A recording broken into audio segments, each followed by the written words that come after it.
Good morning to everyone. Hello one. तो सबसे पहले आप लोग कैसे हैं? आप लोग अच्छे होंगे, घर पे होंगे और स्वस्थ भी होंगे। तो चलिए अब हम लोग अब स्टार्ट करते हैं क्लास 10 का। ये पार्ट आपका 6 है, क्लास 10 का पार्ट 6। और हम लोग इकोनॉमिक्स का स्टार्ट कर रहे हैं। इकोनॉमिक्स वो भी चैप्टर 2 का सेक्टर ऑफ इंडियन इकोनॉमिक के बारे में। तो सेक्टर ऑफ इंडियन इकोनॉमिक में अब हम लोग देखते हैं, यहाँ पर ध्यान से देखिएगा, क्रिएटिंग मोर एम्प्लॉयमेंट। हम लोग ज्यादा से ज्यादा रोजगार कैसे बना सकते हैं। हम लोग का पार्ट 5 में आप लोग को बताए थे, कुछ हम बताए थे कि कैसे कैसे हम लोग उसको बना सकते। तो आज हम लोग उसको डिटेल्स पढ़ते, पूरा टोटली डिटेल्स के बारे में पढ़ते। यहाँ तो फुल नहीं लिखे, लेकिन आपको हम कुछ इंपॉर्टेंट वर्ड्स जो है हम लोग उसके बारे में लिखे।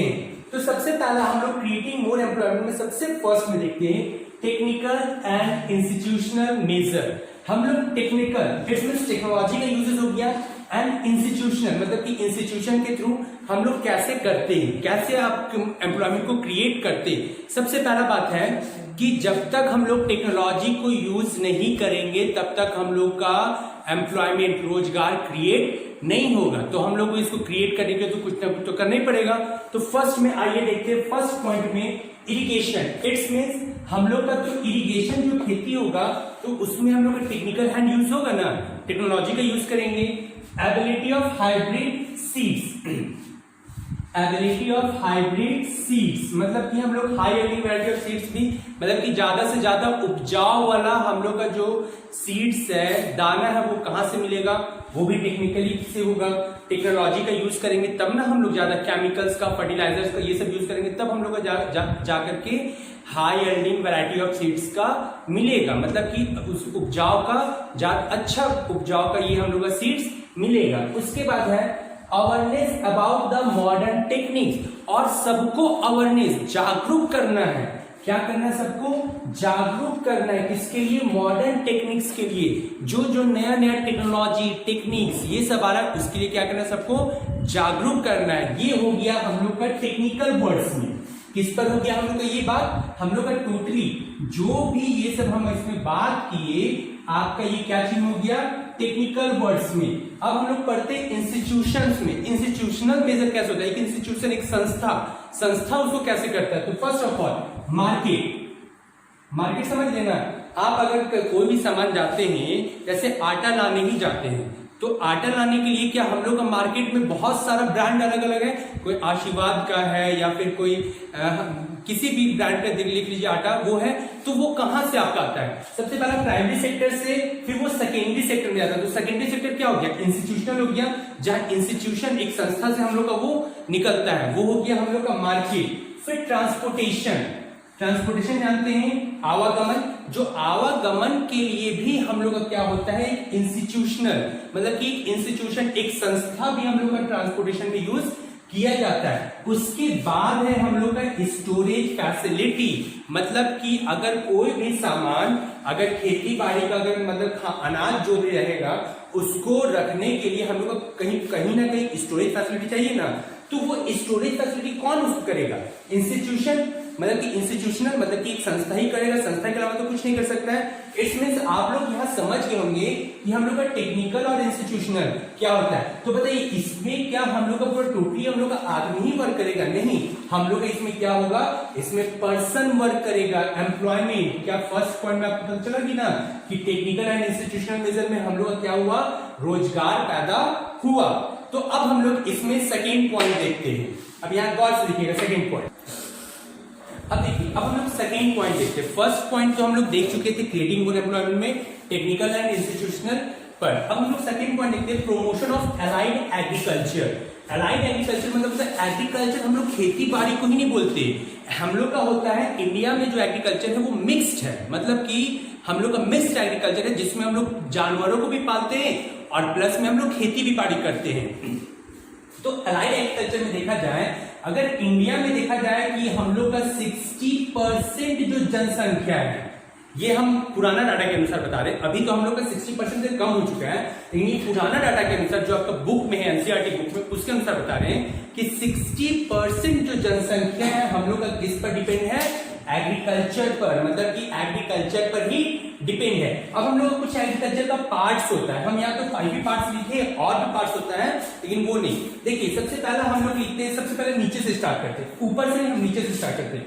Cultivation, what is the meaning of cultivation? Cultivation मतलब होता है जिसमें हम लोग खेती बाड़ी का यूजेस करते हैं, जिसमें चावल, जिसमें गेहूं लगाना या धान रोपना, ये सब क्या चीज हो गया हम लोग का कल्टीवेशन, जिसमें वेजिटेबल्स ये सब करना, ये सब कल्टीवेशन हो गया। अब हम लोग का ये तो कल्टीवेशन पता चल गया। अब फिर हम लोग का बी कीपिंग आता है। बी कीपिंग मतलब क्या होता है? मधुमक्खी का पालन करना, मतलब मधुमक्खी का जो छत्ता लगाता है उसका जो हम लोग रखते हैं उसको करना। तो अब हम लोग का बी कीपिंग से क्या हम लोग का मिलता है, पता है ना सबको? हनी। बी कीपिंग से क्या मिलता है? हनी। हम लोग मधुमक्खी को क्यों पालते हैं? मधु पाने के लिए, मधु को ही ना पाने के लिए ना। अब हम लोग का ये हो गया। फिर उसके बाद में एनिमल रियरिंग। अब जानवरों को क्यों पालते हैं? कुछ कारण होगा ना। जानवर से हमको क्या क्या मिलता है? मिल्क मिलता है, सबको दूध पीते हैं ना, यस। उसके बाद हम लोग को क्या मिलता है? एग मिलता है, पोल्ट्री फार्मिंग से जो हम लोग का ये मुर्गी देता है ना। अब उसके बाद हम लोग का मीट आता है, मीट पता है। फिर उसके बाद पॉर्क भी आता है। ये सब हम लोग का एनिमल रियरिंग से हम लोग को मिलता है। अब हम लोग का हॉर्टिकल्चर। हॉर्टिकल्चर किसको बोलते हैं? जिसमें हम लोग बड़ा नहीं, छोटा, मतलब कि छोटा जगह अपने घर के आंगन में या घर के बाहर हम लोग छोटा जगह जहां पर हम लोग फ्रूट्स या वेजिटेबल्स लगाते हैं, फ्रूट्स या वेजिटेबल्स लगाते हैं, उसी को छोटा जगह पर जहां पर हम लोग एग्रीकल्चर करते हैं उसको क्या बोलते हैं? हॉर्टिकल्चर बोलते हैं। जहां पर मिक्स्ड ऑफ फार्मिंग, बहुत मेनी टाइप्स ऑफ फार्मिंग करते हैं। इसकी एग्जांपल लेते हैं। एक छोटा सा मेरा ये प्लॉट है, ठीक है, एक छोटा सा प्लॉट है। यहाँ पर हम मिर्चा लगाए, यहाँ पर हम टमाटर लगाए, यहाँ पर हम फिर कुछ फ्रूट्स लगा दिए, पपाया ये सब लगा दिए। ये सब क्या हो गया? मेरा हॉर्टिकल्चर हो गया। अब हम लोग ऊपर में सबसे जो फर्स्ट पॉइंट है पिसिकल्चर। पिसिकल्चर क्या बोलते हैं? हम लोग जहां पर फिश का, मछली का जहां पर पालन किया जाता है उसी को क्या बोलते हैं? हम लोग पिसिकल्चर बोलते हैं। ये भी हम लोग का किस पर आ गया? एग्रीकल्चर के ही पार्ट में आ गया। और भी कुछ पॉइंट्स है लेकिन बुक्स पर और भी है, लेकिन आपको हम यही बता रहे हैं कि अलाइड एग्रीकल्चर जो होता है वो हम लोग का मिक्स्ड एग्रीकल्चर होता है। और टोटल हम लोग का एग्रीकल्चर पर कितना प्रतिशत जनसंख्या हम लोग का इस पर रोजगार पाया हुआ है? 60%। लेकिन ये जो एग्रीकल्चर है ये तो आपका, ये सब आपका हमेशा चलता है, सालों भर ये एग्रीकल्चर चलता है। लेकिन कल्टीवेशन जो है ये सीजन, ये किसके थ्रू चलता है? सीजन के अनुसार। और इसी को हम लोग सीजनल एम्प्लॉयमेंट भी कहते हैं। हम लोग का सीजन के अनुसार इसका रोजगार पैदा होता है कल्टीवेशन पे। अब हम लोग नेक्स्ट आगे इसका पॉइंट देखते हैं ना। अब देखिए, अब हम लोग पढ़ चुके थे एग्रीकल्चर, अलाइड एग्रीकल्चर के बारे में। अब हम लोग थर्ड पॉइंट पढ़ते हैं, focus on small scale industry and bank credit. हम लोग फोकस किसमें करते हैं? स्मॉल स्केल इंडस्ट्री में। किस पर करते हैं? स्मॉल स्केल इंडस्ट्री में, जो छोटा सा इंडस्ट्री होता है। कॉटेज इंडस्ट्री नहीं, कॉटेज इंडस्ट्री से हल्का सा बड़ा रहता है, जहां पर हम लोग स्मॉल स्केल इंडस्ट्री पर हम लोग इसको फोकस करते हैं। क्योंकि स्मॉल स्केल इंडस्ट्री के लिए हम लोग को क्या चाहिए? हम लोग को क्या चाहिए? हम लोग को क्रेडिट, कैपिटल चाहिए ना, पूंजी चाहिए, तभी हम लोग कर सकते हैं। कोई भी इंडस्ट्री को सेटअप करने के लिए हम लोग को पूंजी की जरूरत पड़ता है। तो हम लोग इसमें स्मॉल स्केल इंडस्ट्री पढ़ते हैं। हम लोग लार्ज फार्मिंग इंडस्ट्री का हम लोग बात नहीं करेंगे, क्योंकि उन लोगों के पास खुद पैसा रहता है, बैंक से क्रेडिट लेता है। लेकिन जो हम लोग का कॉटेज इंडस्ट्री रहता है और जो स्मॉल स्केल इंडस्ट्री रहता है वो हम लोग का लोन लेता है। तो अब हम लोग का लोन कैसे लेता है? आप लोग इंग्लिश में शायद पढ़े होंगे फॉर्मल लेटर और इनफॉर्मल लेटर पढ़े होंगे। आप लोग कमेंट में जरूर लिखिएगा कि what is the difference between a formal letter and informal letter. इसका कमेंट में जरूर कीजिएगा। तो चलिए, अब हम लोग इकोनॉमिक्स में पढ़ते हैं कि फॉर्मल सेक्टर क्या, इनफॉर्मल सेक्टर क्या होता है और फॉर्मल सेक्टर क्या होता है। अब यहां ध्यान दीजिएगा, इनफॉर्मल सेक्टर क्या होता है? जहां पर हम लोग उधार लेते हैं। तो हम लोग कहां से उधार लेते हैं? और यहां पर ध्यान दीजिएगा, इनफॉर्मल सेक्टर में हम लोग शॉर्ट टर्म लेते हैं। क्या लेते हैं हम लोग? इनफॉर्मल सेक्टर में हम लोग शॉर्ट टर्म, मतलब कि छोटा अवधि के लिए ही हम लोग पैसा लेते हैं, बड़ा अवधि के लिए पैसा नहीं लेते। अगर हम लोग को लॉन्ग, जैसे हम लोग को 10 साल, 20 साल, 30 साल, 50 साल के बाद अगर हमको लोन चुकाना है, तो वो हमको कहां पर जाना पड़ेगा? फॉर्मल सेक्टर में। कहां पर? और फॉर्मल सेक्टर क्या हो जाएगा? Long term. क्या हो जाएगा formal sector? Long term. Informal sector में शॉर्ट टर्म पे हम लोन लेते हैं और फॉर्मल सेक्टर में हम लोग क्या चीज लेते हैं? लॉन्ग टर्म में लोन लेते हैं। अब देखिए इनफॉर्मल सेक्टर हमको कहां से मिलेगा? अगर हमको तुरंत पैसा का जरूरत रहेगा तो हमको क्या से मिलेगा? दोस्त से मिल सकता है, मनी लेंडर से मिल सकता है, ट्रेडर से मिल सकता है, मम्मी पापा से भी मिल सकता है, भैया दीदी से भी मिल सकता है। आप जिससे भी पैसा चाहेंगे तो उससे मिल सकता है। लेकिन इनफॉर्मल सेक्टर में क्या होगा? आपको पैसा यहाँ पर तुरंत आपको देना पड़ेगा, तुरंत आपको चुकाना पड़ेगा। जैसे 1 महीना, 2 महीना, 3 महीना के अंदर में तुरंत चुकाना पड़ेगा। ये हो गया आपका इनफॉर्मल सेक्टर, जिसको हम लोग बोलते हैं शॉर्ट टर्म लोन। लेकिन हाँ, आप लोग अगर कोई इंडस्ट्री सेटअप करना चाहते हैं, कॉटेज इंडस्ट्री ये सब, तो आप लोग इनसे भी लोन लेकर के, जैसे 1 लाख 2 लाख रुपया लोन लेकर के आप लोग 1 साल 2 साल के बाद पैसा चुका सकते हैं। ये हो गया इनफॉर्मल सेक्टर में। अब फॉर्मल सेक्टर किसको बोलते हैं? जहां पर हम लोग का लॉन्ग टर्म, मतलब कि 100 साल, 50 साल या 150 साल तक हम लोग उसका पैसा चुकाते हैं। इट्स मींस ये एक बहुत लार्ज फार्म हो गया, एक बड़ा सा सेक्टर हो गया जहां पर ये काम करता है। लेकिन हम लोग का स्मॉल सेक्टर इंडस्ट्री भी हम लोग का फॉर्मल होता है। कैसे? क्योंकि ये भी लोन लेता है तो कम से कम 50 साल या 100 साल के बाद ये इसको लोन चुकाता है। तो ये कौन दे सकता है? इतना बड़ा हैवी लोन, करोड़ों और अरबों और खरबों का लोन कौन देगा? बैंक देगा। बैंक के अलावा कोई दे सकता है क्या? इनफॉर्मल में ये सब दे सकता है क्या? करोड़ों या खरबों? नहीं, हमारा जो फॉर्मल में होता है वो बैंक देता है। अब यहाँ पर एक और एग्जांपल आपको बताते हैं। जैसे हम लोग का वेजिटेबल्स अगर हम लोग देखते हैं तो वेजिटेबल्स में अगर छोटा व्यापारी करेगा तो ये हम लोग इनफॉर्मल में भी आ जाएगा। छोटा व्यापारी करेगा तो इनफॉर्मल मतलब कि अपना ये दोस्त ये सबसे पैसा लेकर के उसमें करेगा। लेकिन अगर लार्ज सेक्टर में, मतलब जैसे हम लोग को 5 एकड़, 6 एकड़, 10 एकड़, 20 एकड़ में अगर खेती करता है तो वो किससे लोन लेगा? क्या ये सब लोन चुका पाएगा? नहीं। वो किससे लोन लेगा? बैंक से लोन लेना पड़ता है। जो बड़े बड़े फार्मर्स होते हैं वो किससे लोन लेते हैं? बैंक से लोन लेते हैं। ये आप समझ गए ना कि हम लोग का focus on small scale industry and bank credit. Clear हो गया? अगर क्लियर नहीं होगा तो आप बार बार इसको क्या कीजिए? रिपीट करके देखिए। अब इसके आगे एक और पॉइंट आपका बताते हैं। अब देखिए ना, अब हम लोग गेटिंग मोर एम्प्लॉयमेंट में देखेंगे। अब हम लोग का ये नेक्स्ट पॉइंट है improvement in rural infrastructure. Rural infrastructure, rural मतलब क्या होता है? गांव क्षेत्र। अब यहां पर जितने भी शहर के लोग हैं वो सबसे ज्यादा फोकस किस पर करते हैं? गांव पर करते हैं, गांव का फोर्स पर करते हैं। क्यों? क्योंकि देखिए हम लोग का आजकल किस पर चलता है? इंप्रूवमेंट करना चाहता है, गांव को सबसे ज्यादा विकसित करना चाहता है, क्योंकि यहीं से हम लोग का एम्प्लॉयमेंट क्रिएट होगा। रूरल सेक्टर से ही एम्प्लॉयमेंट क्रिएट होगा और कहीं से क्रिएट नहीं होता है। देख आप लोग देखते हैं ना कि हम लोग गांव में हमेशा क्या बनता है? रोड बनता है। ट्रांसपोर्टेशन लिखते थे, ट्रांसपोर्टेशन में आपका रोड आ जाएगा ट्रांसपोर्टेशन लिखिए, ट्रांसपोर्टेशन में आपका रोड ये सब आ जाएगा।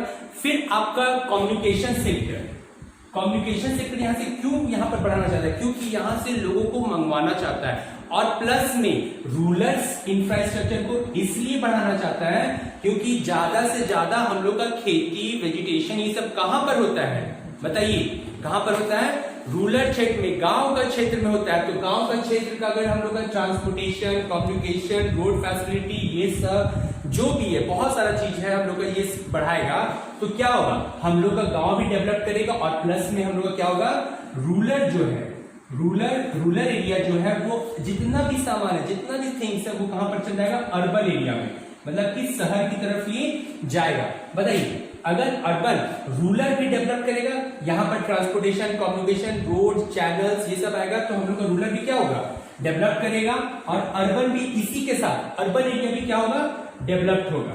और रूरल, देखिए रूरल एरिया डेवलप क्यों कर रहा है? क्योंकि यहाँ से फूड प्रोसेसिंग का क्या है? बहुत ज्यादा है, फूड प्रोसेसिंग बहुत ज्यादा है। अगर यहीं से तो हम लोग कोई भी रहते हैं या शहर पर हम लोग का खाना, अनाज वो कहाँ से आता है? गांव का क्षेत्र से ही आता है। लेकिन क्या अर्बन क्यों हम लोग का ज्यादा डेवलप है? क्योंकि हम लोग को यहाँ पर क्या चाहिए? सारा कुछ बेसिक फैसिलिटी है, जैसे हम लोग का फैक्ट्रीज है या फिर हम लोग का इंफ्रास्ट्रक्चर हो गया, ये सब हम लोग का है, इसलिए ये ज्यादा डेवलप्ड है। अब इस पर एक लास्ट पॉइंट आपको हम एक और बताते हैं ना। अब याद ध्यान दीजिएगा, ये आपका creating and more education, creating and more employment में आपका ये लास्ट पॉइंट है, ठीक है? This is the last point. अब देखिए क्या लिखा हुआ है? Improvement in education and health care. हम लोग को किस पर इंप्रूवमेंट करना है? एजुकेशन पर इंप्रूवमेंट करना, और किस पर? हेल्थ केयर पर भी। अब देखिए, अब हम लोग का जहां पर हेल्थ रहेगा वहीं तो वेल्थ बढ़ेगा ना। जहां पर हेल्थ रहेगा वहीं तो वेल्थ बढ़ेगा। इट्स मीन्स वेल्थ मतलब क्या हो गया? धन। हम लोग का जहां पर लोग स्वस्थ रहेंगे वहीं तो हमारा धन बढ़ेगा ना, इसलिए। और यहाँ पर हेल्थ केयर के साथ हम लोग का एजुकेशन भी चाहिए। अब एजुकेशन, जब तक हम लोग एजुकेटेड नहीं होंगे, जब तक टेक्नोलॉजी से हम लोग जुड़े हुए नहीं रहेंगे, तब तक क्या हम लोग अपने आप को डेवलप कर पाएंगे? नहीं डेवलप कर पाएंगे। और एक और बात याद रखिएगा कि हमारे गवर्नमेंट में, हमारे जो इंडियन कॉन्स्टिट्यूशन में, क्योंकि भारत के बारे में बता रहे, हमारे इंडियन कॉन्स्टिट्यूशन में ये लिखा हुआ है कि पर ईयर हम लोग का हर साल में 20 लाख जो रहता है वो जॉब्स क्रिएशन होता है। मतलब कि 20 लाख जॉब क्रिएशन हमेशा होता है, वो गवर्नमेंट सेक्टर के थ्रू किया जाता है। अब इसके आगे हम कुछ नहीं बोलेंगे, सबको पता है कि हमारा क्या कंडीशन है अभी, क्या हम लोग का इतना क्या क्रिएट होता है। लेकिन हम लोग का जो इंप्रूवमेंट में है, इकोनॉमिक्स का वर्ड्स में भी लिखा गया है, ये हम रियलिटी बता रहे हैं कि हमारा जो कॉन्स्टिट्यूशन है, इकोनॉमिक्स का जो अर्थव्यवस्था है, उसमें भी लिखा गया है कि सालाना हम लोगों को 20 लाख जॉब हम लोगों को देना है। किसी भी हालत में, कोई भी, छोटा हो या बड़ा हो, या फिर आईएएस हो या डीएसपी हो या क्लर्क हो, किसी को भी हम लोग को देना है। और यहाँ पर और बताते हैं, एजुकेशन का बात करते हैं। एजुकेशन में हम लोग का हर सेक्टर में पाला गया है। जैसे एजुकेशन पर अगर हम लोग का जॉब्स का क्रिएशन किया जाए तो हम लोग का 3 पार्ट में जॉब क्रिएशन होता है। एक हम लोग का होता है साइंस सेक्टर में जॉब होता है, एक होता है कॉमर्स सेक्टर में जॉब होता है, और एक किस पर होता है? आर्ट सेक्टर में जॉब होता है। जो ये आपका कब होता है? ये अब 10th क्लास जब आप लोग पास आउट कीजिएगा, यही 3 सेक्टर को ही पढ़ना है, और आपको 3 सेक्टर को ही चूज करना है, और तीनों सेक्टर पर ही आप कौन सा जॉब को क्रिएट कर सकते हैं, आप कौन सा जॉब ले सकते हैं, वो होता है ना। अब ये टॉपिक को हम यही खत्म करते हैं, और इसके बाद इस चैनल को please like, share, subscribe, comment सब कीजिए। अगर कोई भी प्रॉब्लम होता है तो आप, मेरा व्हाट्सएप नंबर है आपके पास, आप उस पर आप लोग मैसेज भी कीजिए और हम उसका रिप्लाई करेंगे, और कमेंट भी कीजिए तो यूट्यूब के चैनल्स पर, तो हम भी उस पर रिप्लाई करेंगे अगर कोई भी प्रॉब्लम होता है तो। Please, okay, bye and have a nice day.